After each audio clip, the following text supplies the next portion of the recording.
Hello student, ये है question number 10।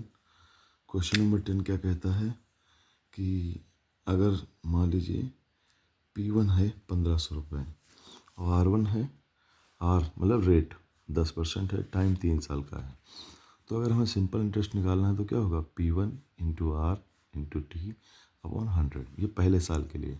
देखो साल तो 3 हैं, 3 साल हैं तो एक एक साल करके डेली हर साल निकाला जाएगा।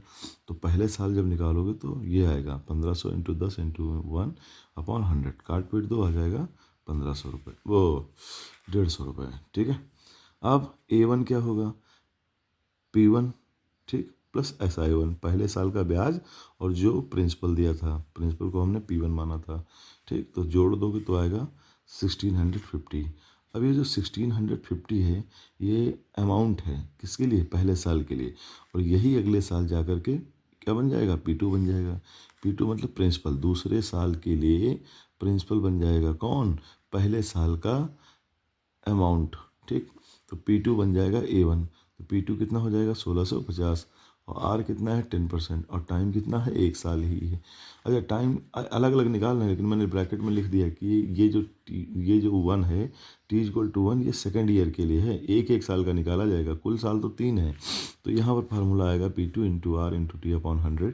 ठीक, फार्मूले में वैल्यू पुट करो तो 1650 इंटू 10 इंटू 1 अपॉन 100। तो काटेंगे पीटेंगे आ जाएगा 165। तो A2 क्या हो जाएगा, A2 हो जाएगा P2 इंटू SI2।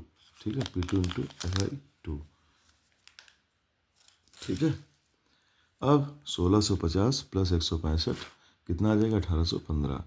अब ये P3 हो गया, P3 ये A2 है। अब P3 क्या हो जाएगा, A2 के बराबर, इसके बराबर।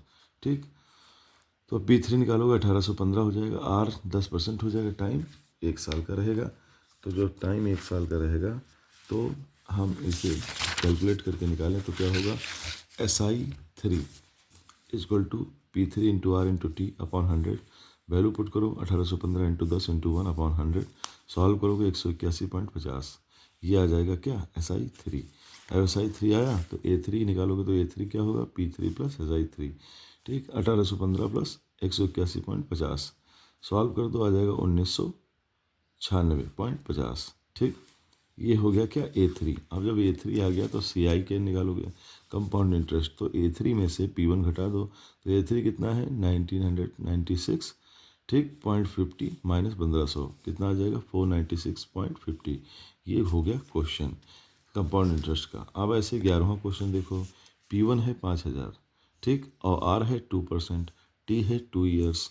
तो फर्स्ट ईयर के लिए निकालेंगे तो क्या हो जाएगा, SI1 equal to P1 into R into T upon 100। ठीक, ये हो जाएगा 5000 इंटू 2 इंटू 1 अपॉन 100। सॉल्व करोगे तो 100 आ जाएगा। ठीक, इसी तरीके से जब हम A1 निकालेंगे तो क्या हो जाएगा, P1 प्लस SI1। P1 है 5000 और ये है 100, तो कितना हो जाएगा 5100। ठीक, क्या आया, A1 आया। अब अगले साल के लिए फॉर नेक्स्ट ईयर, ठीक, फॉर सेकेंड ईयर के लिए क्या हो जाएगा कि P2 A1 बन जाएगा। ठीक है, और P2 कितना है 5100, ये वाली वैल्यू।